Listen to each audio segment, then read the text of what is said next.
Welcome back to the War Room this Friday, July the 31st, the year of our Lord 2020. I'm Raheem Kassam, back in the War Room with Jack Maxey here on Capitol Hill on America's Voice.news. Later on Newsmax TV, blown through the CCP's firewall, subtitled in Mandarin by G News and GTV. And of course, thanks to our radio partner, the John Fredericks Radio Network. Stephen K. Bannon joins us down the line. Steve. Raheem, good to have you back. Look, we're going to take you today from the border of the American-Mexican border down in El Paso, Texas, to Portland, Oregon, to Hong Kong, to the New York Stock Exchange, talking about the economy. We're talking about how this CCP virus has upended our electoral process, talking about what President Trump said yesterday about the November 3rd election. But we want to start with one of the most controversial issues before the country right now in the world. We had Dr. Yan on yesterday from Hong Kong University. We've had other doctors on here talking about this nonstop. You know, I think Drudger's reporting 1,500 American citizens died yesterday by the Chinese Communist Party virus, the CCP virus. One of those was a great stalwart of the conservative movement and a guy I consider a mentor, Herman Cain, just a great, great man, succumbed to CCP virus yesterday. With that, we want to bring in one of the top experts in the country from Yale University. Jack, I want to turn it back to you, one of our most renowned and honored guests, Dr. Risch. We got to drill down. We got to get to the bottom of this hydroxychloroquine issue, particularly as a prophylactic and a preventative. So, Jack, I want to turn it back over to you to bring in Dr. Risch. Let it rip. We are once again pleased to introduce our listeners to Dr. Harvey Risch. He's from the Yale School of Medicine and Public Health. He's an esteemed epidemiologist. He's written several papers on the use of hydroxychloroquine in the fight against this virus. And one of the things that we're all confronting right now is that the FDA has put a lock on our ability to prescribe this. So I'm very pleased to have Dr. Risch here so he could talk to us. I wanted to say one thing that Dr. Risch wrote last week in Newsweek, and I think it's a good way to open the show. He said, in the future, I believe this misbegotten episode regarding hydroxychloroquine will be studied by sociologists of medicine as a classic example of how extra scientific factors overrode clear-cut medical evidence. Dr. Risch, thank you so much, and I wish you would dig right into where the FDA's stand in their responsibility for this. What do we need to move forward, and what would you tell on FDA if you had us here right now? Good morning. Nice to be with you. So I think that the FDA has felt its primary responsibility is to protect the public from negative events regarding taking medicines and using medical devices and so on. And I think that they, in this case, they overextended themselves, they overstepped themselves in evaluating the hazards of using hydroxychloroquine. And I'm sorry that I didn't pick this up earlier this month, but if you look at the FDA's website on the warning that they made about using hydroxychloroquine in outpatients outside of the hospital, they say that they extrapolated from data that they had using hydroxychloroquine in inpatients, in hospital patients. Now, we know that, medically speaking, COVID-19 disease is two main diseases. It starts with a flu-like illness that everybody understands that it's unpleasant and so on, and you can usually get through it for most people. And then about day 7 or 8, if it progresses to a very severe pneumonia called acute respiratory distress syndrome that's hospitalizable and potentially life-threatening. And this disease then starts to spread to almost every organ of the body, including the heart. And the FDA's evidence about adverse events occurring with taking hydroxychloroquine stem from the evidence that they have in hospitalized patients with this much more severe disease. And that's what they used to evaluate the risks for people taking it early as outpatients. And I'm saying that this is an improper extrapolation, that in fact there are almost no data, representative or systematic data, on outpatient use of hydroxychloroquine in the United States since March 28th, which is when the FDA made its emergency use authorization. And so because of that, the FDA hasn't really evaluated the adverse events that occur in use in outpatients. And we know from other studies that those adverse events in outpatients are minuscule. The people who should be compared to outpatients taking it for COVID are people with rheumatoid arthritis, or people taking it for malaria prevention, or for lupus, or for and so on. Those are the more healthy, normal people, much more like COVID outpatients, who would be more reasonable to compare adverse events in. And when we do that, then the data show that the number of adverse events of cardiac arrhythmias in particular are minuscule. So this is the issue that I think the FDA has overstepped in its reasoning about why it's put such a severe warning on something that the flip side is all the people who are dying because they're not getting this medication. So, Doctor, we've talked about this before. There's really, it seems to me that there's a kind of deal here, right? Let's say we gave prophylactically hydroxychloroquine to all the elderly in the care homes, which we know are 50% of the mortalities. And you cited, I remember in one of your papers, an Oxford study that showed in very ill elderly patients about a 9 per 100,000 cardiac event from taking the hydroxychloroquine. If you compare that to the actual death rates from the COVID-19, it's obviously 9 in 100,000 is not good, but it's much lower than what you would have from the COVID-19. I just don't understand how it is that the FDA has done this, and who's really responsible. Does the responsibility lay with Hahn himself as the head of the FDA, or are there other people in the stream making decisions for him? Well, I don't know the internal workings of the FDA. I think Dr. Hahn is the point person because he's the commissioner, so he has to take responsibility. But I think this may very well be below him, and I don't know if what kinds of discussions they've had internally. The 9 per 100,000 number that you mentioned is actually mostly outpatients. These are people with rheumatoid arthritis who've used hydroxychloroquine and azithromycin together. And so they're more in the healthy line of things than in sick hospital patients by and large. But still, that's a very low number compared to the mortality that one sees in untreated high-risk patients in general today. So as we go forward, do you think it's too late to bring hydroxychloroquine back into the mix? Do you think it's too late to shut down this pandemic? Because you were quoted a week ago as saying that you think bringing it back might save as many as 75 to 100,000 lives. I mean, this is, to me, a very serious thing when you consider the upside and the downside on this trade. I think that we need to bring it back immediately, that even though there's been such large mortality to this point, there could still very well be even more. And the reason for that is that the mortality rates across the United States have been creeping upward.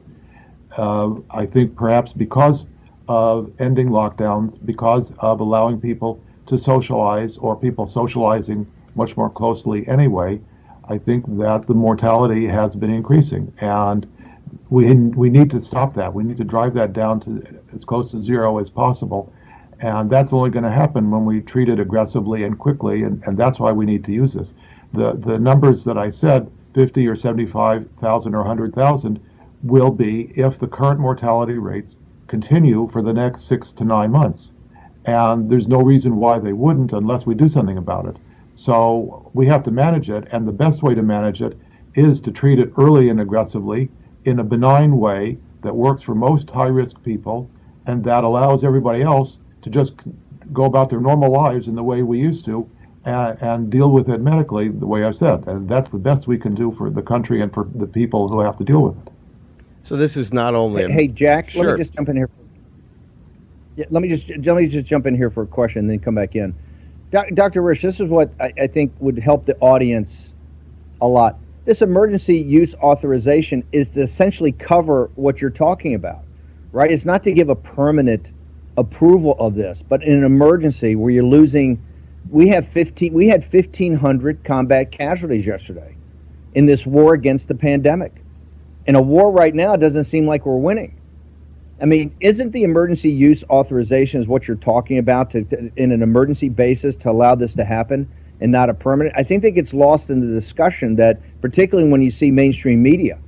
So is that what you're talking about? Just you think there ought to be an emergency use authorization right now, just so we can try to apply this in an emergency basis as a preventative, particularly to treating people aggressively, right? Is that what you're saying? Yes, it's exactly what I'm saying, that we need the FDA to make an emergency use authorization approval of hydroxychloroquine for outpatient prevention and early treatment. That's exactly it. And this was a petition filed by Dr. O'Neill, in fact. Perfect. So this is what I'm confused. I think the country's confused about in the way the imprecise language that some people use, like Dr. Fauci. And I'm not trying to criticize Dr. Fauci. We love science-based, we love evidence-based, we love database. That's what we keep saying on the show since we started back in, we were the first people to really cover this back in January, mid-January, because we knew this was going to be a world-changing event. So why is it that seems like Dr. Fauci goes on these shows in this very imprecise language? He's talking about all these studies, but the studies looked at something different. Why can't the administration's team, Birx, Fauci, Redfield, why is it so difficult, do you believe, for them to pull together what seems pretty logical? When you come on these shows and walk us through it, it seems like it's got a certain internal logic to it. And Dr. Yan yesterday from Hong Kong backed that up. So I agree that I think, when somebody comes in for, abdominal pain, you don't treat them for asthma. And then blame the appendicitis on their treatment for asthma. That medicine is very precise, and you have to be very precise about both the studies and what they mean and how you interpret them. And I think that's been lacking widespread across almost all discussions of this, and it's not just Dr. Fauci. I think that you see this across the media, you see it across reporting, not just mainstream media, but even columns and so on, that people are just not being careful to define the circumstances and where and to whom and how the medications need to be used and what the effects are of doing that. And that precision is exactly the problem. In this, I want to keep on the topic of precision. And Jack and Raheem, let me know when we run out of time. I'd like to keep Dr. Risch over because I think this is so important for the nation. I think it's okay. I tell you what. Why don't we get Dr. Risch? Could we keep you over for a little bit of the next segment? I know you're very busy, but I think this is quite important. Sure. Okay, so we're going to take. By the way, we want all the voices. # War Room Pandemic on the live stream. Remember this amazing article that was written in the American Thinker, one of the most prominent journals out there yesterday, talked about that this show is Radio Free China. The reason the show has gotten the power it's got, it connects not just the Wall Street traders and the political people and the news people that listen to it, but most importantly, the deplorables with Lao Beijing, with old 100 names in China. It's that uniting in common purpose and common cause for your freedom that is really, I think, taking this show to the next level. We're very proud, but we want to hear your voice, particularly on this issue. This issue is important not just for this pandemic. I think this issue is important about how we go forward as a country. No longer can we just have this spin and have a media wall of sound that blocks out reason, science, and data. If that's what they throw in your face every day, we're going to come back with it. So, Raheem, take us out. We'll be back in a moment. Speaking of the wall of sound, there's our cue. We'll be back. More # War Room Pandemic. Jack Maxey, Stephen K. Bannon, Raheem Kassam. Dr. Risch returns after this short break. War Room Pandemic with Stephen K. Bannon. The epidemic is a demon, and we cannot let this demon hide. War Room Pandemic. Here's your host, Stephen K. Bannon. Okay, welcome back to the War Room. We have Dr. Risch with us on the line. Jack Maxey, Raheem Kassam here in the War Room. Over to Stephen K. Bannon.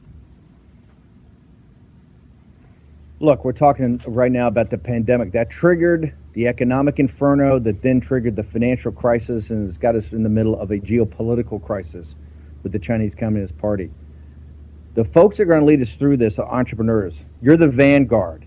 And if you're an entrepreneur, you need every tool in the toolbox. The tool you need is NetSuite by Oracle. Go to netsuite.com/Bannon, Bannon, today to get your 7 action steps. Every entrepreneur should be focused on during these turbulent times. I want to return now to Dr. Risch of Yale Medical School. So, Dr. Risch, how did you mentioned, and Jack read that end of your fabulous piece in Newsweek, talk about the sociology of it. How do you think we got into this point with, honestly, some of the best minds in the country, people that we admire and respect, whether the advisors to the president and the heads of these organizations like Dr. Fauci and Dr. Redfield, or you've got Dr. Birx, a special advisor, Ambassador Birx. But you also have all these people that come on the shows on CNN and MSNBC. How did we get in this situation when what you're laying out with the evidence of what's happened in Detroit and these other studies?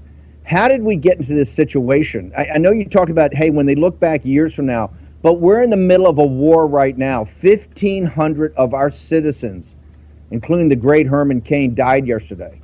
So how did we get into this situation? I think that what's happened, we start with a general culture of we're going to use our minds, the greatest ability to invent and discover things that are high technology and esoteric advanced ideas to solve problems. And I think that's how we started out, that we were going to invent something new for a new disease, that we don't have a very strong history of treating viruses like influenza. We prevent them with vaccines. That takes a long time. But we don't have great ways of treating them as part of our culture. And so we didn't expect to have something that might work as an off-the-shelf, cheap method of treating it. And so that led to the general idea and the perception that our drug companies and vaccine developers and so on would produce the solution to this. And I think that pervaded the general culture. And I think that, even to now, has been the general force behind why people discount that such a cheap and easy solution to this is likely to be the best solution.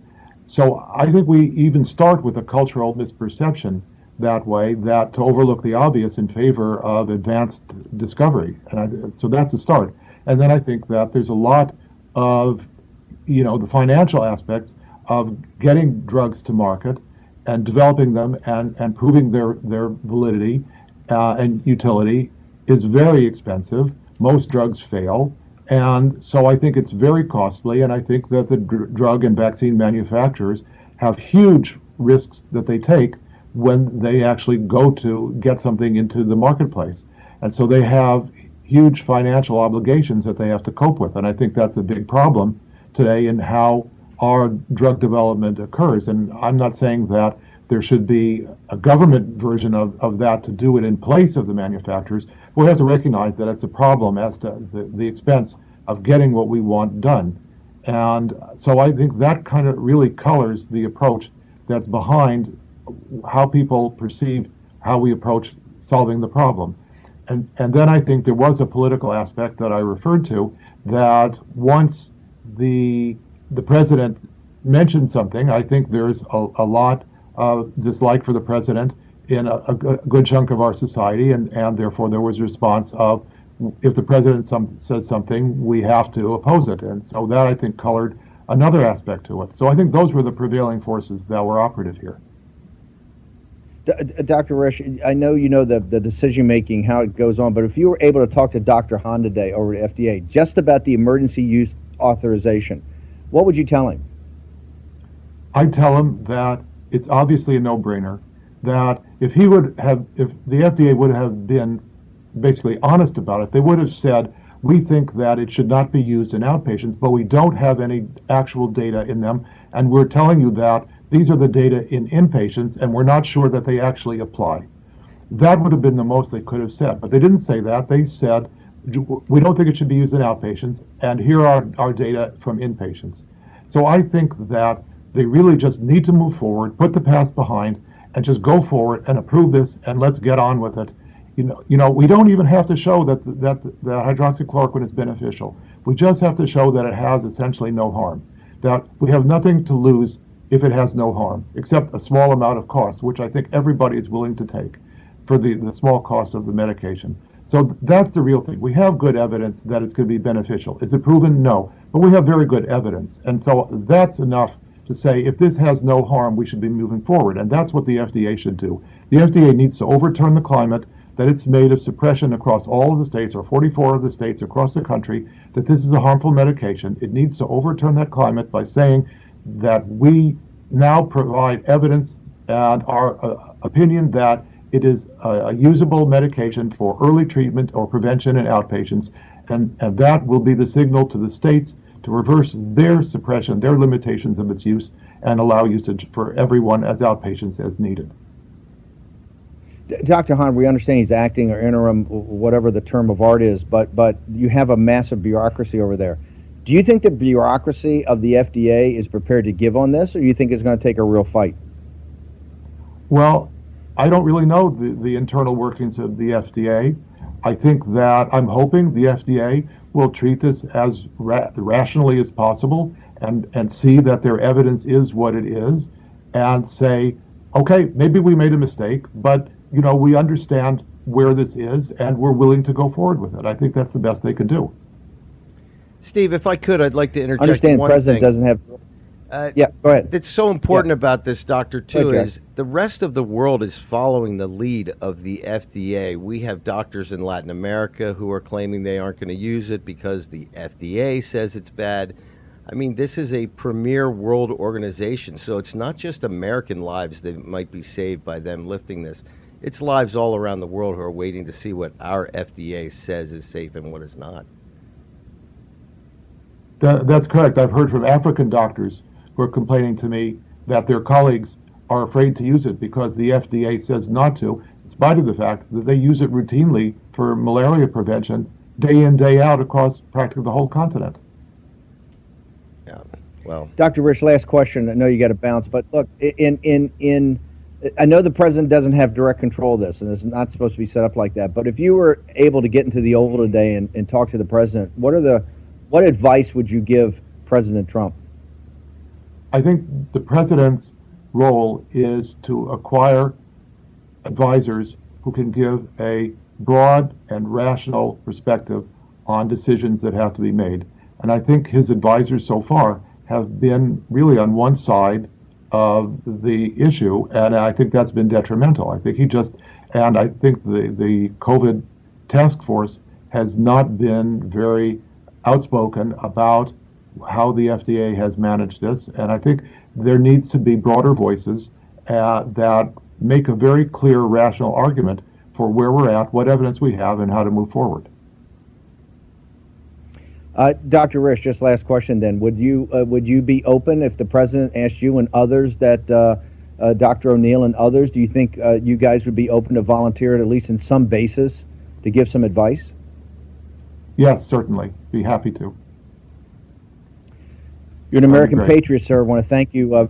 Thank you very much for joining us, sir. Really appreciate it. Thank you. My pleasure. Thank you. Jack, I think you've taken the lead on this show of covering this, and I think the last couple of days we've had a couple of people, Dr. Yan, Dr. Risch, others, that have just been very straightforward and kind of walk through this as the use of hydroxy in as early preventative and early aggressively treating this as I think a therapeutic or a prophylactic, right? And not saying some of these studies if you've got it at the end game. But that's where I think people are confusing this, and I think it takes a lot of. I think we ought to focus very much on the precision, right? And I believe that more voices, we're evidence-based, science-based, data-based. More voices ought to get into this around the president and over at the task force and start, I think, mixing it up and arguing this thing out. I mean, I would like to hear from you and Raheem on this. Well, I think, Steve, one of the key things is we go right back to the basis of medicine, the Hippocratic Oath, right? First, do no harm. So we have tremendous evidence that there's very little likelihood that taking this drug for a healthy person is going to see a harmful effect. But if we could reduce deaths by 50%, and there's just been a study that just came out of Milan where the hospital there showed that they reduced the mortalities by 66%. This is a game changer. This takes this disease that has shut down the world and turns it into something that is manageable. And the same way that we have antivirals that can save people's lives who would have died 20 years ago with AIDS, we have something here that can potentially save tens of thousands of lives And I think the history is going to be clear, Steve, and blood is going to be on the hands of some people. I respect Dr. Risch very much. Makes me proud to be a Yale man. Steve, you got 1 minute here. Look, we know. Look, we know from whistleblowers and from people inside there telling us, the senior cadre of the Chinese Communist Party, one of the reasons guys haven't gotten it, they've been taking this regimen from the beginning.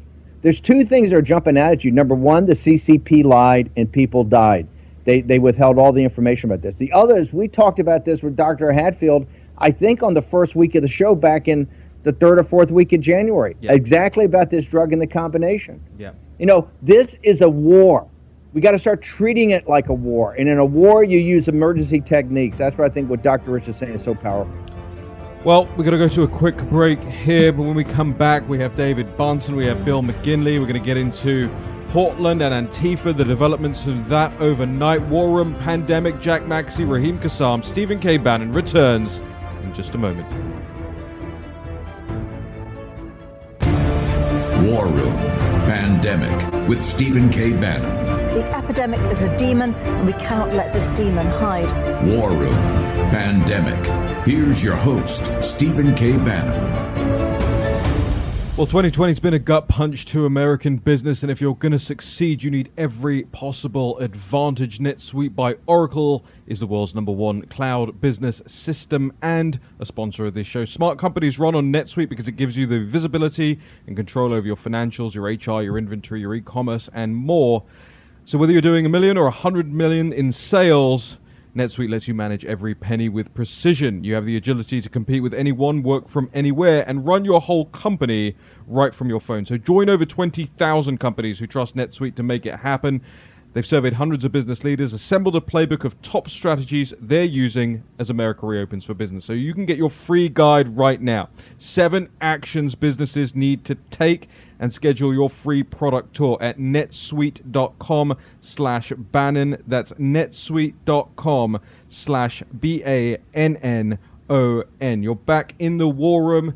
Raheem Kassam, Jack Maxey, Stephen K. Bannon. Hey, Steve, 58 seconds. Not too shabby, Raheem. You got that down in that clipped British accent. Look, I want to bring in David Bahnsen now. Raheem just talked to you about how entrepreneurs are going to lead us through this economic inferno. Let's talk about the inferno. David Bahnsen, last night I think Politico is reporting that Mark Meadows and Secretary Mnuchin had a meeting with Pelosi to talk about extending the unemployment payment, the $600 up through November. That was rejected. How important do you see for the economy right now is to get some sort of another relief bill done in some period of time? Because right now, I got to tell you, it looks like it could take all of August into September to get a deal done. Yeah, I don't think it'll end up taking all the way through August. I think it'll end up going right to the middle of August, which is sort of always what McConnell was planning on. And I think that ultimately there's going to be a lot more caving by Republicans than there will be by Democrats.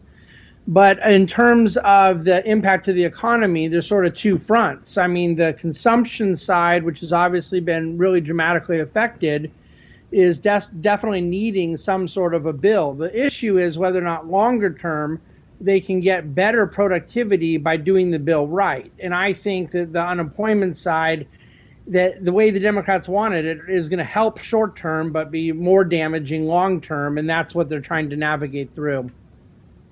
Okay, what do you mean by that? You're talking short term is to take care of this problem with aggregate demand, to make sure people have money enough to spend. So that takes care of the drop, or should try to take care of some of the drop in aggregate demand. You're talking about structural issues. What do you mean by that? Yeah, I do buy into the argument that there is some disincentive to return to work, and work not only represents the income generation for consumption, which meets aggregate demand, but work also is the production side of the economy. And so we call it supply side thinking if you want, but at the end of the day, I always prefer something that addresses production to get to consumption instead of the more Keynesian way of artificially stimulating consumption.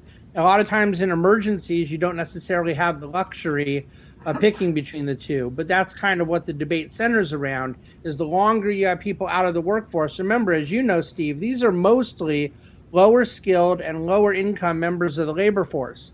The damage done to them being out of the labor force longer is far more significant than when a highly skilled laborer is out of the workforce for 6 to 12 months. Nobody wants to be out of the workforce 6 to 12 weeks, but it doesn't ruin their career and ruin their marketability. 6 to 12 months does. So where do you think we stand now? Because one of the things that concerned us about the bill that was proposed by the Republicans, it didn't deal with any of the Buy American, didn't deal with any of the issues of bringing the supply chains back.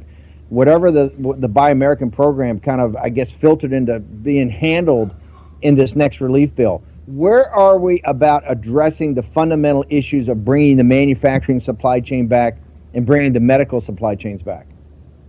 Yeah, I think that's the area that needs to get addressed, is some sort of expansion of what was done in the 2017 tax bill that provides immediate expensing for R&D, CapEx, but put it on American-driven production, American manufacturing.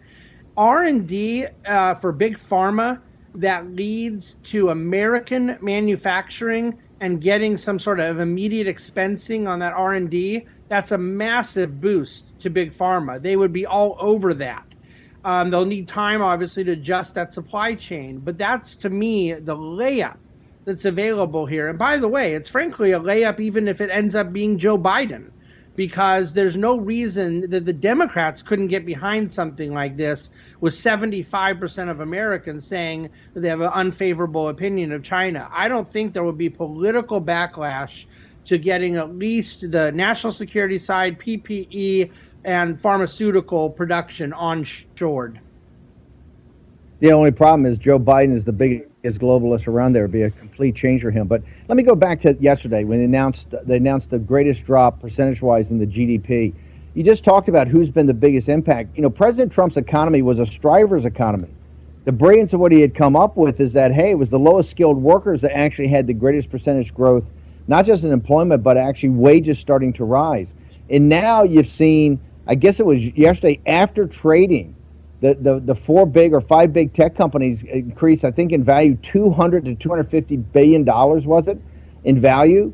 And so now you've got this tremendous concentration of wealth and power that's happening every day. And obviously, the market shrugged off the Democrat-led show trial the other day.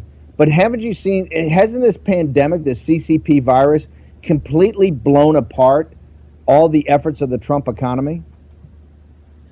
Yeah, I mean, I think that there is that ongoing trickle-down impact to the lower income people as a result of the pandemic. And a lot of it, I think, is policy created. The fact of the matter is that we're dealing with policy aftermath to pandemic that was very concentrated in the bottom decile of wage earners. And so people keep talking about their confusion, and I think the Fed is having a hard time understanding all this. Well, why is the unemployment data bad, the wages data bad, but housing looks to be so healthy, and you have this big pickup in demand, a lot of new mortgage applications year over year right now. New home sales are higher, not lower, even with COVID impact. But the reason for that is the totally disproportionate distribution of impact from COVID pandemic being very concentrated in the bottom decile, who are not likely to be home purchasers. And so how you formulate a monetary policy around the impact being heavy on bottom decile wage earners and really kind of in the middle and certainly upper curves, things being much better, it's very difficult for them to do when they believe that the Fed's there to stimulate risk asset prices and just sort of let everybody benefit from that. So I don't necessarily think it's playing out that way, that housing being healthy and the big tech stocks being healthy is probably working its way down to those bottom deciles. Ultimately, this is where the policies that Mnuchin, McConnell, Pelosi, and ultimately, of course, President Trump come up with are going to have to address the broader array of economic distress, because so far what they're doing is not cutting it. Yeah, but okay, so you're the first guy to call this the United States of the Federal Reserve. You heard Powell the other day. You've got the 10-year bond, under 50 basis points or somewhere around there. The dollar's weak as it's ever been, getting crushed. You called this the Japanification of the American economy. Has your opinion changed at all over the last couple of weeks with what the Fed's doing, what the Fed has hinted they will prepare to do to support asset prices? Oh, no, my opinion hasn't changed at all. My opinion has more conviction than ever. My opinion's not going to change because I'm not wrong on this. I can't even comprehend there would be someone who could deny that the Federal Reserve is taking an explicit. They're not hiding this, Steve. They're specifically saying that they need to go be there to provide liquidity and to be a buyer of last resort and to be this sort of protector of risk assets, but that the reason for doing so is because it does help people of all economic stripes. There could be debate as to whether or not they're right about that or whether or not that's good policy, but there isn't debate that that's what they're doing and that the ongoing spending and deficit levels drive the Japanification because you require your central bank more and more to monetize your debt and you get into a deflationary spiral. So it's exactly what we're living in now. And the thing that's fascinating to me is that the Fed has really not actually spent very much money at all on municipal finance, city, county, state, and the money that they've put into the corporate debt markets has clearly not really been necessary. I mean, they announced a $750 billion corporate credit facility. They've only spent a few billion of it. You got Boeing with all the problems they're having, being able to attract $50, $70 billion of private investor money. Now, granted, the Fed's helped drive rates down, but those companies that the Fed's more focused on are not really needing the same help. Whereas residential mortgage borrowers, commercial mortgage borrowers, and we can say, oh, that's all Wall Street guys and hedge funds. It's not true. You're talking about shopping centers in small town America that are going to go away. And sales tax revenue and property tax revenue that's not going to get collected. So cities, counties, states become ground zero for what's plaguing middle America. And the only game in town to deal with this is the Fed. That's Japanification. David, how do people get, I know you put a newsletter out, how do people get access to your writings and your thinking? COVIDandmarkets.com. Every day I'm writing everything I can on the economic impact of the ongoing pandemic, 7 days a week, COVIDandmarkets.com. David, thanks for joining us today. All right, Steve. I want to turn now. Do we have Bill McGinley? Bill McGinley hooked in. Bill, thank you for joining us. Yeah. Bill, formerly of the White House counsel's office over at Holtzman Vogel. Bill, I want to get you in to talk about the voting issue and about this, but why did you have a very unique take, or not unique, I think you have a very savvy take on why President Trump tweeted out what he talked about elections yesterday, and it's tied to our guest who just left, David Bahnsen, talking about the economy. Why do you think President Trump did that?